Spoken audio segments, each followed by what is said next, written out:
नमस्कार, स्वागत है आपका वी टाइम न्यूज पर और आपके साथ मैं हूं पहली चौहान। बढ़ते हैं खबरों की ओर।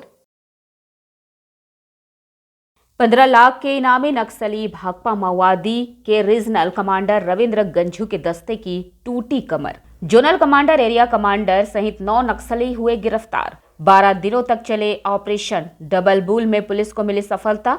वहीं आईजी अभियान एवी होमकर ने मामले की जानकारी देते हुए कहा, लोहरदगा और लातेहार के जंगलों में पिछले 12 दिनों से चले अभियान में 10 बार नक्सलियों से भीषण मुठभेड़ हुआ, जिसमें एक भी पुलिसकर्मी हताहत नहीं हुए। ये एक बड़ी सफलता है। हालांकि आईडी ब्लास्ट में 3 जवान जख्मी हुए।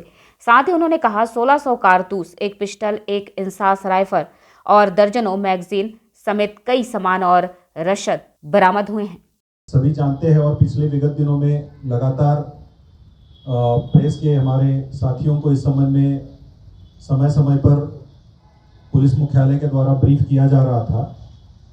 एक बहुत बड़ा बृहद अभियान लोहरदगा और लातेहार जिले के सीमावर्ती क्षेत्र में झारखंड पुलिस और सीआरपीएफ के संयुक्त बलों के द्वारा रीजनल कमांडर रविंद्र गंझू, मुनेश्वर गंझू, अग्नू गंझू, छोटू खैरवार, बलराम उरांव और कई सारे इनामी कुख्यात माओवादी कमांडर और उनके दस्ते, जो कि करीब 30-35 की संख्या में उस क्षेत्र में उपस्थित थे, और उनके द्वारा सुरक्षा बलों के खिलाफ और जो उस क्षेत्र की जो आर्थिक गतिविधियां हैं, बॉक्साइट की माइनिंग है, उन क्षेत्रों में विध्वंसक कार्रवाई करने की योजना बनाई जा रही थी। इसी आसूचना के क्रम में झारखंड पुलिस मुख्यालय और झारखंड सेक्टर सीआरपीएफ के द्वारा पुलिस महानिदेशक महोदय के दिशा निर्देशानुसार एक बृहद अभियान की योजना बनाई गई और दिनांक 8 फरवरी 2022 से इस अभियान की शुरुआत हुई, जिसमें झारखंड पुलिस के लोहरदगा और लातेहार जिला पुलिस के अतिरिक्त कोबरा 203 और 209 बटालियन की अलग अलग टीमें, सीआरपीएफ 150 बटालियन की 158 बटालियन की टीमें और झारखंड जगवार के विभिन्न असॉल्ट ग्रुप्स इस पूरे अभियान में शामिल थे। और ये अपने आप में, जैसे कि आप लोगों को हम लोगों ने ब्रीफ किया है पूर्व में, एक अपने आप में एक ऐतिहासिक उपलब्धि झारखंड पुलिस के लिए और सीआरपीएफ के लिए रही है। जैसा कि आप लोग जानते हैं कि ये क्षेत्र बारूदी सुरंग से, प्रेशर आईडी से पूरा पटा हुआ है और विगत वर्षों में इस क्षेत्र में कई ऐसी घटनाएं घटित हुई हैं, जिसमें अभियान के क्रम में सुरक्षा बल प्रेशर आईडीज के चपेट में आने से घायल हुए हैं। कई सारे सिविलियंस और जानवरों की भी मृत्यु इस क्षेत्र में प्रेशर आईडीज की चपेट में आने से हुई है।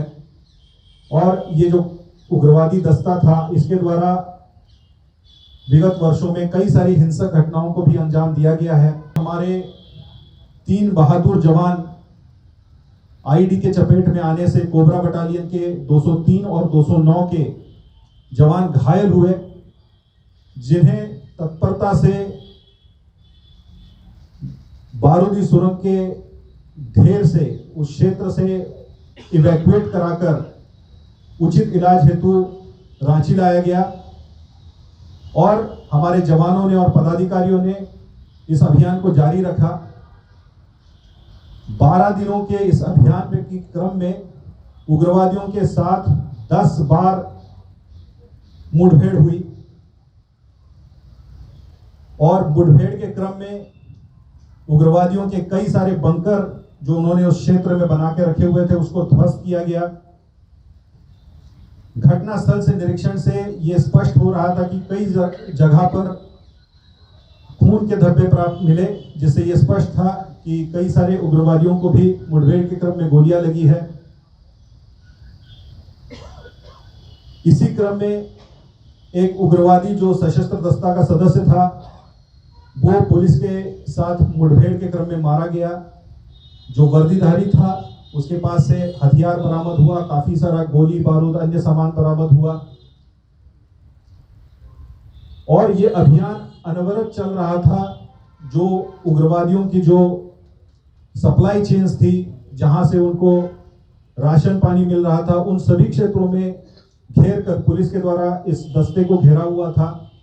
दस्ते के द्वारा लगातार पुलिस के खिलाफ हिंसक कार्रवाई करने का प्रयास किया जा रहा था। आईडी ब्लास्ट किए जा रहे थे, फायरिंग्स की जा रही थी, बट संयुक्त बलों के द्वारा डटकर उस क्षेत्र में अभियान चलाया गया।